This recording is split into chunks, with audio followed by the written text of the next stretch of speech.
En esta clase lo que vamos a ver es análisis de datos de forma gráfica, cómo les van a presentar la información en el GRE para los problemas. Van a tener que analizar tablas, diagramas, gráficas para resolver preguntas sobre la información que les presentan. Y van a tener que utilizar su conocimiento de aritmética, fracciones, decimales, porcentajes, razones y proporciones, este tipo de herramientas que vimos sobre todo en la parte de aritmética, este tipo de operaciones que van a tener que hacer sobre la información que les presentan en gráficas. La parte que es un poco difícil de los gráficos, sobre todo es que una gráfica es utilizada para presentar mucha información muy concentrada. Entonces, normalmente o en la vida diaria, cuando nos encontramos en una gráfica, está hecha, está diseñada, la forma en que te presentan la información, tratan de simplificar la información lo más posible para que de un vistazo obtengas algo de información. Muchas veces es como nada más es información de apoyo y en sí el texto o lo que sea que te está presentando el artículo es lo que realmente trae el análisis. Entonces muchos de nosotros estamos acostumbrados y a lo mejor mal hecho en el sentido de que no necesariamente leemos con cuidado los títulos de los ejes para saber qué información se está comparando, las unidades que se utilizan, porque a veces me presentan una gráfica de barras donde una es mucho más grande que la otra y como el título dice los estudios han demostrado que esto es mucho más eficaz y no me doy cuenta que a lo mejor la diferencia de uno a otro es el 1%. O este tipo de errores en los que solemos caer con las gráficas, bueno, de eso se aprovecha mucho el examen. Tienen que tener cuidado de que van a presentar información, mucha información muy condensada en las gráficas, pero esta parte es hasta algo divertida en el sentido de que se van a fijar cómo cuando estamos leyendo información, tendemos a no poner atención a las gráficas, pero les damos como, bueno, ya está probado científicamente porque me presentaron una gráfica. Entonces, esto es algo de lo que intenta evaluar el examen, de estar seguros que estamos analizando la información. Piensen, ok, esta es una gráfica, pero del GRE. Tengo que poner atención a todos los detalles. Los formatos más comunes en los que les van a presentar la información son tablas, gráficas de barras, gráficas circulares, gráficas de líneas. Las tablas les van a mostrar la información, filas y columnas están organizadas en una matriz. Se pueden utilizar para presentar ya sea números reales o frecuencia relativa en términos de porcentajes, de fracción o de decimal. Claro, importante el estar seguros me están presentando el número real, los números brutos o están hablándome en términos de porcentajes. Muy común va a ser el que me presentan la información en términos de porcentajes y me preguntan números brutos o al revés, ya saben, la típica trampa GRE. Ahora, también pueden utilizar gráficas de barras, son barras verticales o horizontales colocadas paralelas entre sí a lo largo del eje vertical u horizontal. Cada barra va a representar una categoría de datos y su altura va a ser proporcional a la frecuencia o la frecuencia relativa con que ocurre. Se utilizan principalmente para comparar las categorías e identificar fácilmente las que ocurren con mayor y menor frecuencia. Ojo, las gráficas en el GRE sí están dibujadas a escala, pero esto, ya saben, no aplica para la parte de geometría.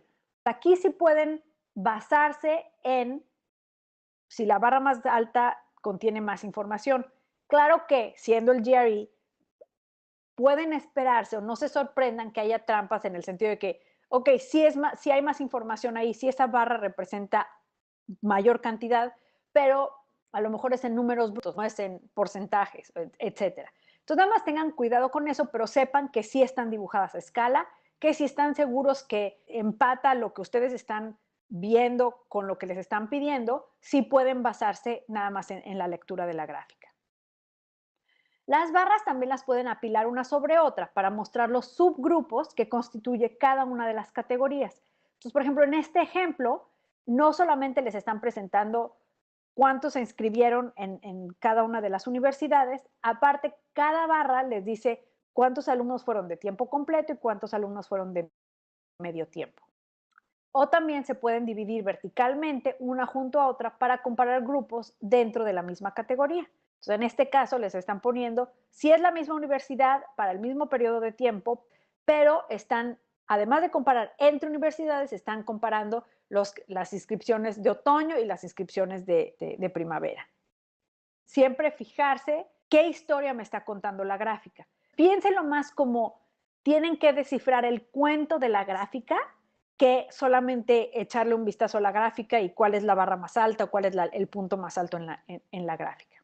También les pueden presentar histogramas y son muy parecidas a gráficas de barras, pero generalmente en los histogramas cada barra va a representar en lugar de categorías un intervalo de una característica cuantitativa y continua. Por ejemplo, una variable como es el IQ nacional. La altura de las barras es proporcional a la frecuencia relativa de casos en el intervalo. Los histogramas son útiles para identificar la forma de la distribución de los datos. Esto lo vamos a ver en la parte de estadística, pero este tipo de información nos lo da las gráficas de histogramas. Y las gráficas circulares son círculos divididos en sectores que representan información con un número relativamente pequeño de categorías, por lo general en términos de porcentajes y proporciones. El círculo representa el total, el área de cada sector va a ser proporcional al porcentaje del total que representa o a la parte del total que representa. Cuidado de, a veces sí te dan el total del número bruto que representa cada porcentaje, a veces no te los dan. Cuidado de saber exactamente qué información sí me dan, qué información no me dan.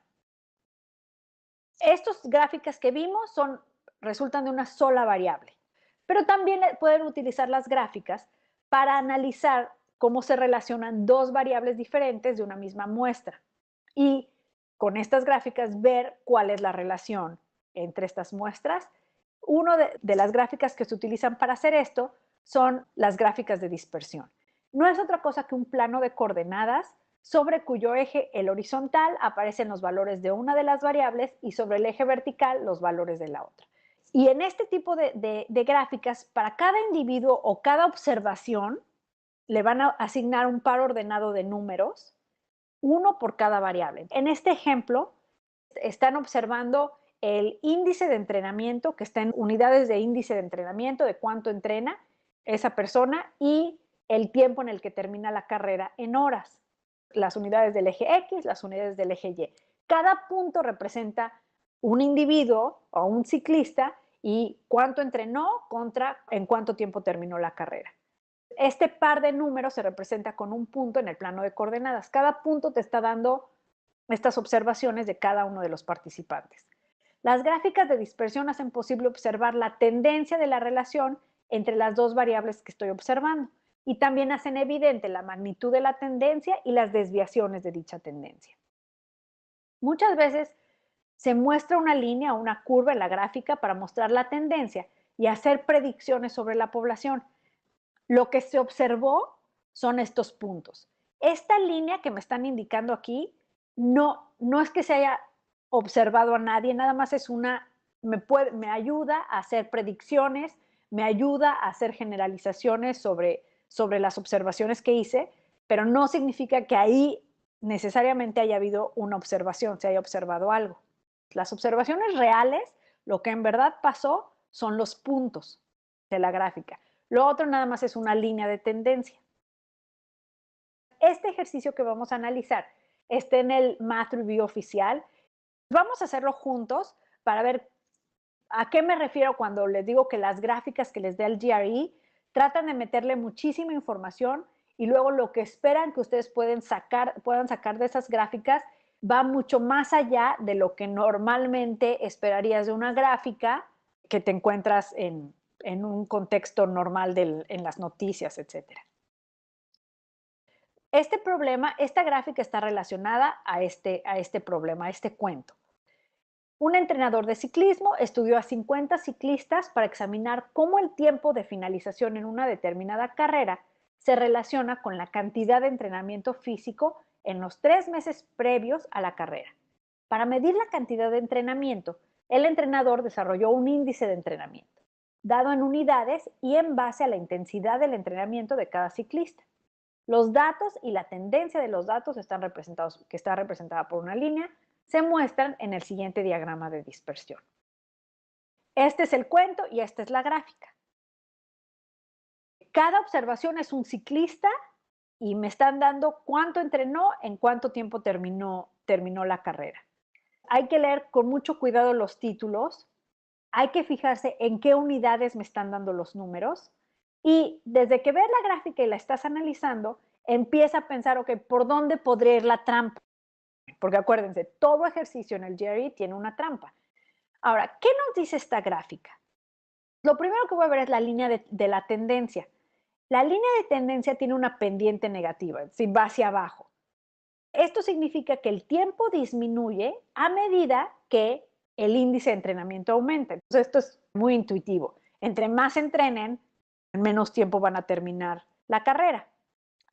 También esta gráfica me da algunos valores atípicos, es decir, puntos que están muy lejos de la tendencia, que es por lo general como que los puntos interesantes. Esto me puede ayudar a decir, hay alguien que está entrenando muchísimo, pero no está mejorando su tiempo. Todavía más interesante, alguien que no está entrenando tanto y está haciendo un tiempazo. Ahí es como que pues hay que checar, ¿no? ¿Qué está pasando ahí? Estos valores atípicos muchas veces es donde está el interés de la historia. ¿Qué puedo predecir a partir de esta gráfica que me están dando? Una cosa que podría predecir, que me podrían preguntar es, un ciclista con un índice de entrenamiento de 70 unidades, ¿en cuánto tiempo terminaría la carrera? ¿En cuánto tiempo puedo predecir que termina? Lo único que tengo que hacer es leer la gráfica de acuerdo a la línea de tendencia en 4 horas. Yo sé que el tiempo disminuye a medida que el entrenamiento aumenta, pero ¿en cuántos minutos se reduce el tiempo en que termina la carrera por cada unidad de incremento en el índice de entrenamiento? Es más interesante, más útil decir, ok, si yo entreno 2 unidades más, ¿cuánto tiempo puedo esperar que baje mi tiempo? Esta es la razón del cambio en el tiempo por el índice de entrenamiento. Es decir, es la pendiente de la línea de tendencia.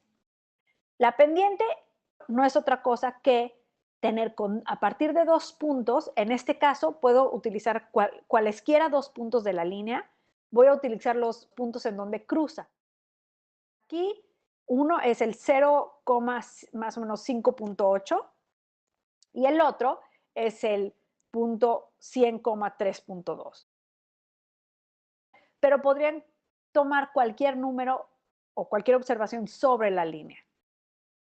La fórmula para calcular la pendiente no es otra cosa que es una relación, o es la división de la diferencia en y, en las coordenadas y, entre la diferencia entre las coordenadas en x.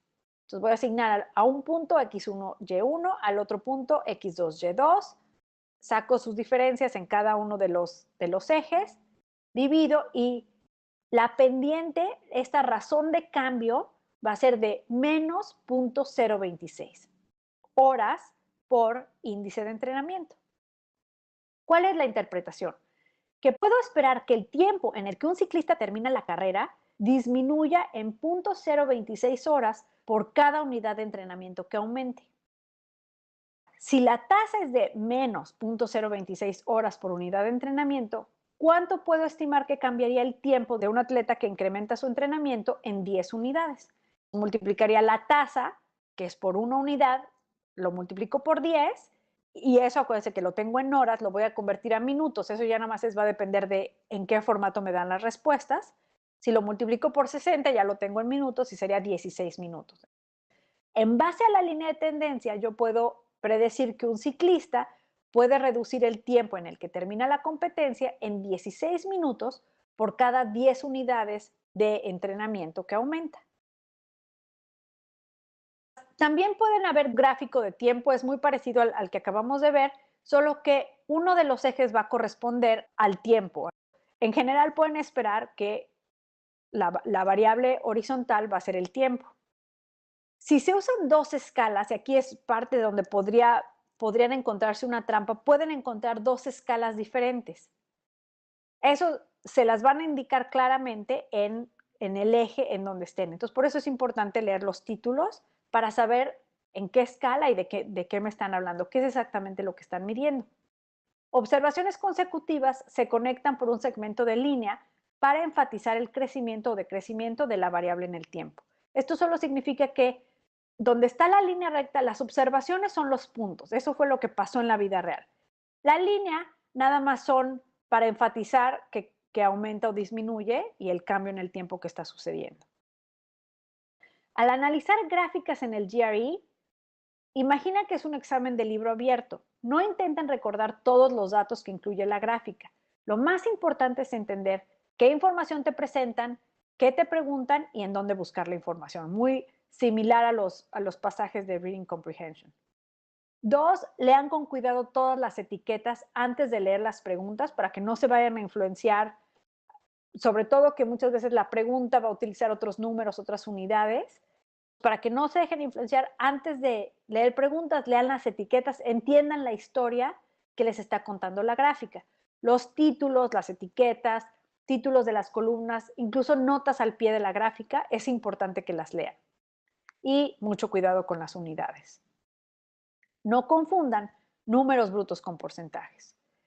Las gráficas sí están dibujadas a escala, pueden buscar patrones visuales. Si una porción del pastel es más grande, sí representa una cantidad más grande. Si una barra es más alta, sí representa una cantidad mayor. Esto puede evitarles cálculos tediosos. Claro, aquí la clave es estar seguros que lo que me están preguntando corresponde idéntico a lo que me está presentando la información. No es así tan fácil de nada más ver la gráfica y ya obtener la información. Esto, cuidado, esto sí está a escala, la parte de geometría no está a escala. Vamos a hacer 5 preguntas en 10 minutos. Van a ser 2 ejercicios. Uno es el de esta gráfica, la primera gráfica de Zoom Motor, y la segunda es la distribución del Producto Interno Bruto. Saquen ahorita ese archivo. En base a las 2 primeras gráficas, estas son las preguntas.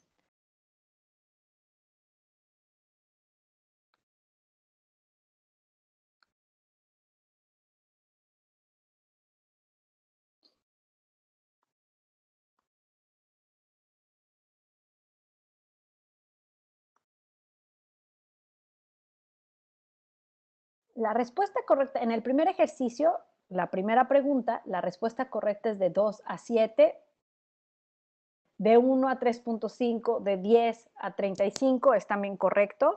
Ya todo va a depender del formato en el que les pidan la respuesta. De la segunda pregunta, la primera no se puede inferir, la segunda sí se puede inferir y la tercera sí se puede inferir. Del siguiente ejercicio, la respuesta a la primera pregunta es el 50%, a la segunda pregunta es de 2 a 1 y la tercera pregunta es la opción A. Y vamos a ver el por qué.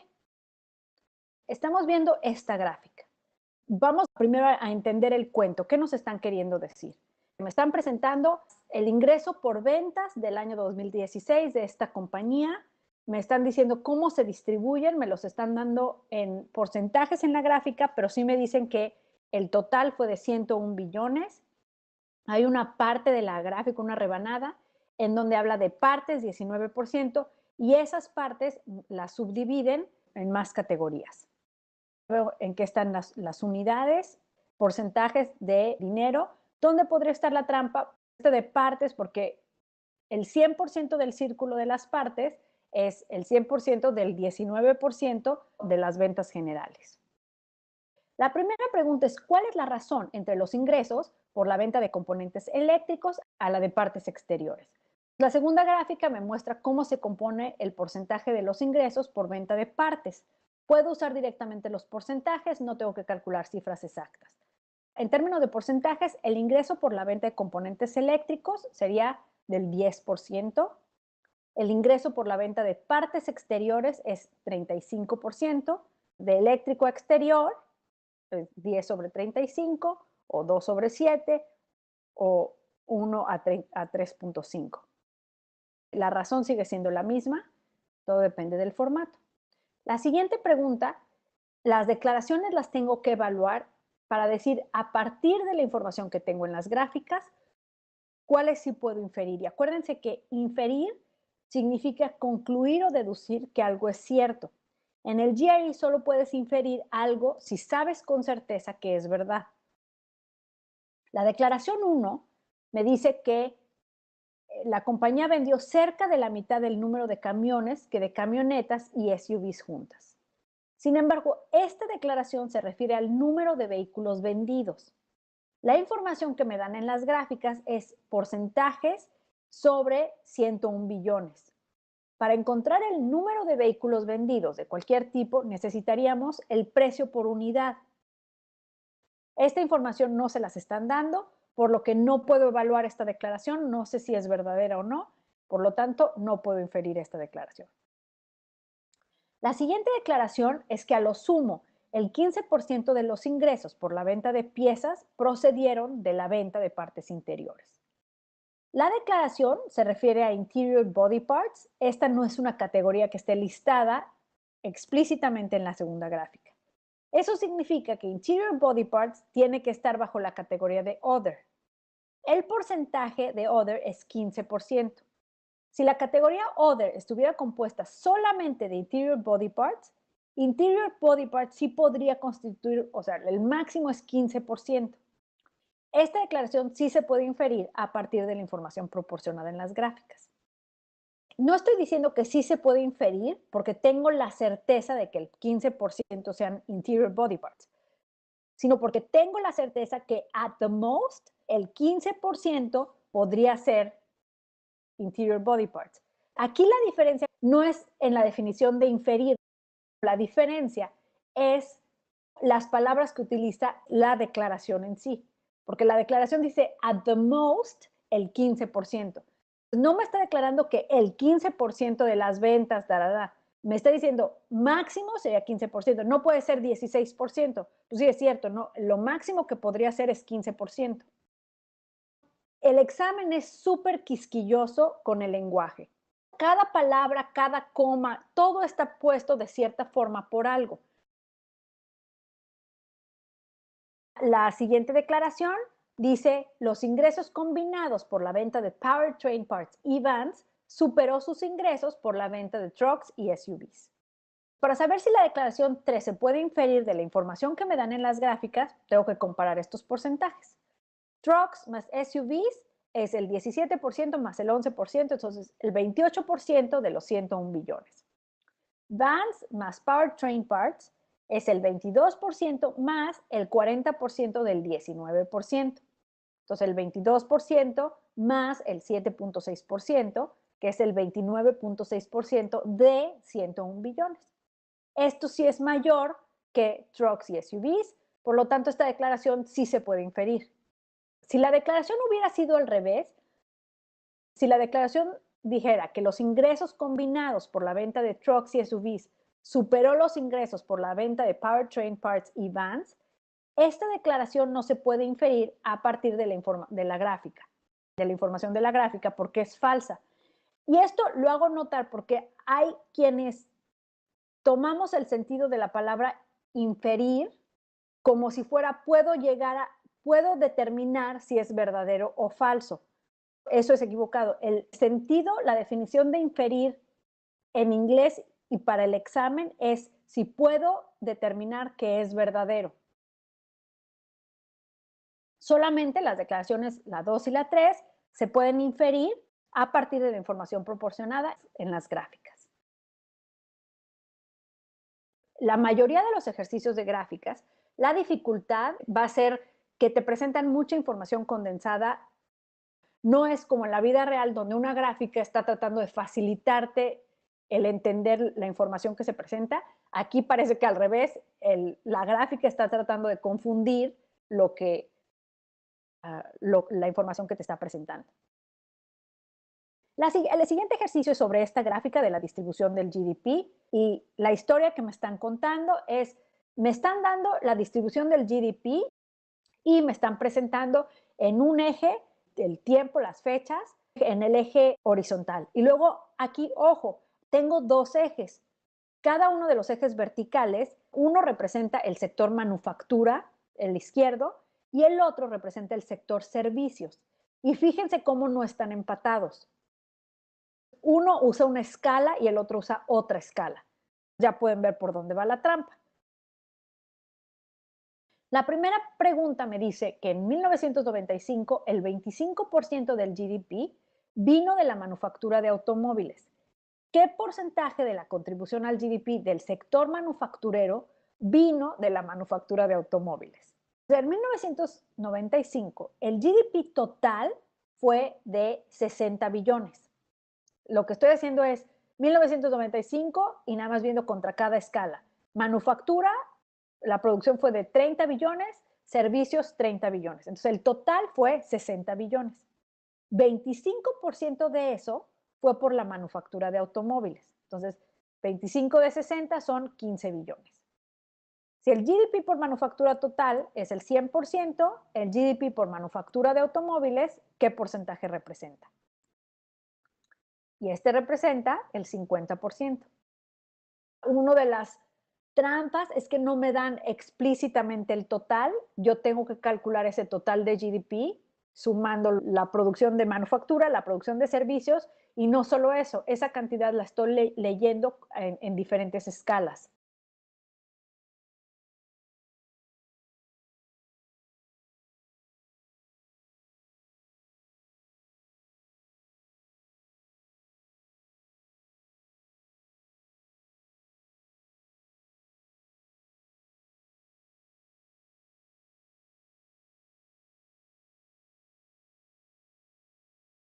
A 26 billones. El crecimiento es de 6 billones. El sector manufactura, que es la escala izquierda, se reduce de 38 a 35, que es más o menos 3 billones.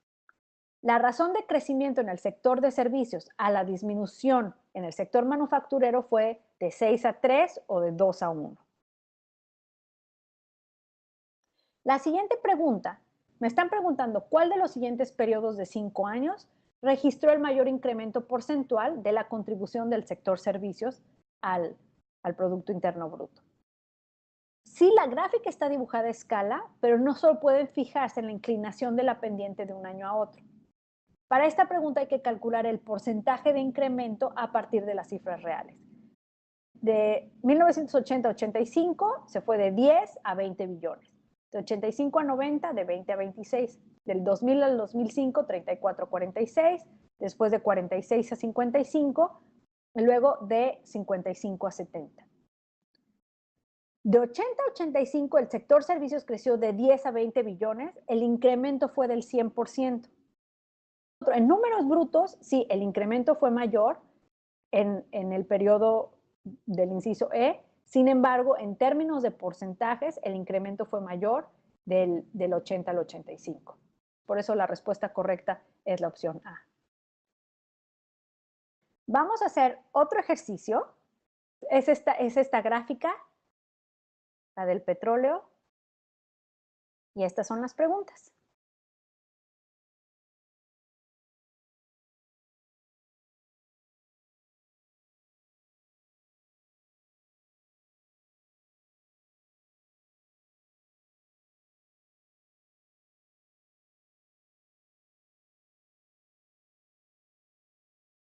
La primera pregunta, la respuesta correcta es la opción B, del 2012.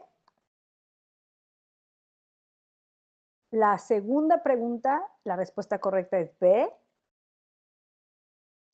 La tercera pregunta, la respuesta correcta es B.